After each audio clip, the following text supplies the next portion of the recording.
All right, let's talk about bread. If you've ever dreamed of pulling a perfect golden-crusted loaf out of your own oven, but you've maybe felt a little hesitant to start, well, you are in exactly the right place. We are going to turn that hesitation into a beautiful and, more importantly, delicious reality. I mean, there's just something magical about fresh bread, isn't there? That amazing smell that just fills the whole house, the sound of the crust crackling, oh, and the warmth of that first slice. It's an experience, and it's one you can absolutely create yourself. But for so many of us, the journey starts with one very common feeling. And this quote from a new baker named Dorita, it just hits the nail on the head. Intimidation. The fear of getting it wrong, of messing it up, of ending up with a brick instead of a baguette.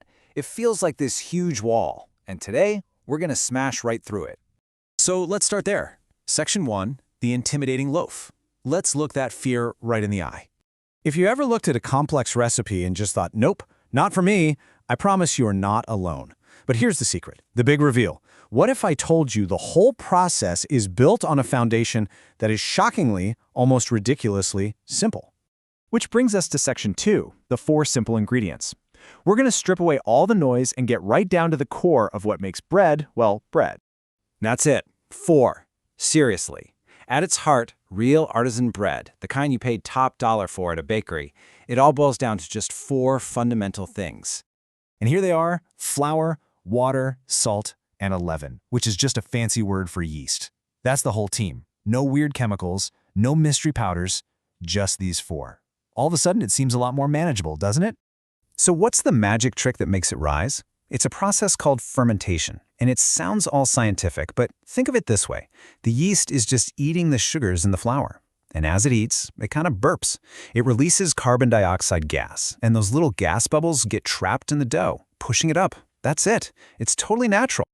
You know, this is where your whole mindset about baking is going to shift. The second you mix those ingredients, you're not just following a recipe anymore. You're working with a living thing. It breathes, it eats, it grows. If you think of it that way, it feels less like a science experiment and more like taking care of a plant. Okay, so if the ingredients are simple, what about the process? Well, that brings us to Section 3, the baker's 4 steps. And guess what? There's a universal framework for this too. Here's the entire roadmap for pretty much any loaf of bread on earth. 1. Mix your ingredients. 2. Develop the dough by kneading it. 3. Let it rise. And 4. Shape it and bake it. That's the whole game. Every single bread recipe is just a little variation on this theme. Okay, so how do you know when you've done step 2 correctly? You know, when is the dough developed? Well, you don't have to guess.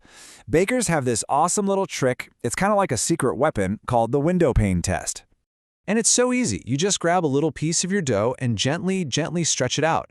If you can stretch it so thin that you can see light through it, like a little window pane without it tearing, boom, you're done. Your gluten is perfect. If it tears, no big deal. Just knead it for a few more minutes and try again. And what about step 3, the rise?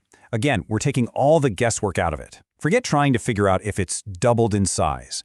There's a much better, much more reliable method, and it's called the ripe test. This is so satisfying to do. You just gently poke the dough with 2 fingers, maybe about ½ an inch deep. Pull them out. If the little dents you made stay there, your dough is perfectly ripe and ready to go.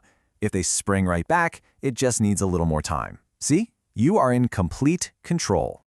Now for Section 4, yeast versus sourdough. This is where you get to choose your own adventure. When it comes to that leaven, you've basically got 2 main paths you can take. So on one hand, you've got commercial yeast. This is the fast track. It's quick, it's super reliable, and it's very forgiving, which is awesome for beginners. Then, on the other hand, you have a sourdough starter. This is the scenic route. It's a living culture of wild yeast that you take care of, and in return, it gives your bread this unbelievable, complex, tangy flavor that you just can't get any other way. And I love this quote because it perfectly demystifies the whole sourdough starter thing. It's not some crazy science experiment. It really is like having a pet, a very, very quiet, low-maintenance pet that just hangs out in your fridge and helps you make magic. So, what's it going to be? The reliable speed of commercial yeast or the amazing flavor journey of sourdough? And listen, there is no wrong answer here. The only right answer is the one that gets you excited to start baking. And that brings us to the grand finale. Section 5, your first loaf. This is the payoff. This is where it all comes together.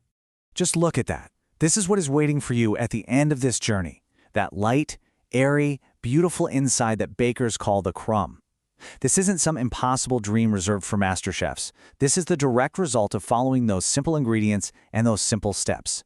And this is the transformation you get to watch happen right in your own kitchen. You take this humble little log of dough, you put it in the oven, and with the magic of heat, it blossoms into this gorgeous, golden, crusty loaf. The feeling of accomplishment? It's just incredible. And really, this quote says it all. Baking bread is so much more than just making food. It's this simple, grounding pleasure. It connects you to what you eat and gives you this deep, beautiful sense of satisfaction that's hard to find anywhere else. Remember that feeling of intimidation we talked about at the beginning? It's gone, right? It was just an illusion.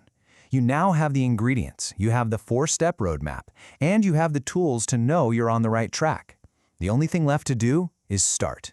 Your oven is waiting. So, what are you going to bake first?